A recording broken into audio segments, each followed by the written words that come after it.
And I'd like for us to go back about, gosh, 8 years or so ago, the time that we spent in this room debating the Affordable Care Act. We did not have one day of hearings. We had, as I recall, 97 hearings, roundtables, and walkthroughs on health care reform, 97. The Senate Finance Committee itself did 8 days of markup on the legislation. I think 130 amendments were considered. We actually had the folks who run CBO here at this table to tell us what the effect would be on our budget if the Affordable Care Act were adopted. And we're told that under their score, which they actually had time to produce, the budget deficit would be reduced in the first 10 years by $130 billion, in the second 10 years by $1 trillion. During the course of the debate here in this committee, in the Health, Education, Labor, Pension Committee, some 300 amendments were offered, 160 Republican amendments adopted. The Senate then spent 25 consecutive days in session on health care reform, second longest in the history of our country.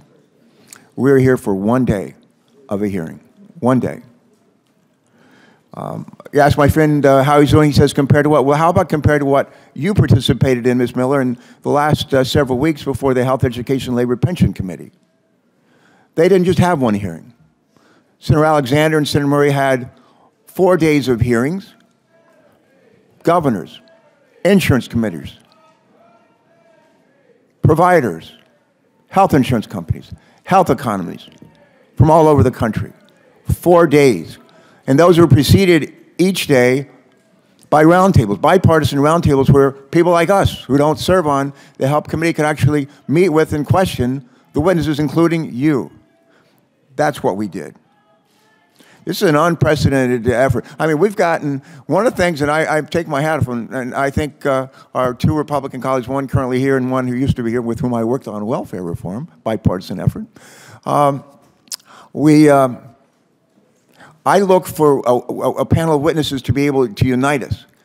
And I would say this proposal from my friends have united some 400 organizations, healthcare organizations, and groups across. I've never seen a coalition like this in my life.